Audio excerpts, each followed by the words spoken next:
काय करते ग किचन मध्ये? गपचिप गपचिप.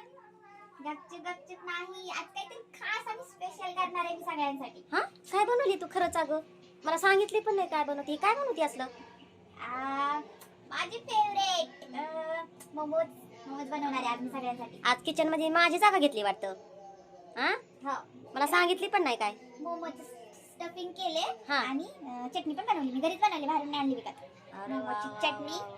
तयार आहे. चटणी आणि आता ही स्टफिंग आणि पीठ पण मळले. आता मस्तपैकी छान मोमोज करायचे. ओ, मला न सांगता केली वय. ज्योती स्टाईल मोमोज. होय, बरं बघूत बनवल्यावर बघूत कसं लागते ते खायला. हा.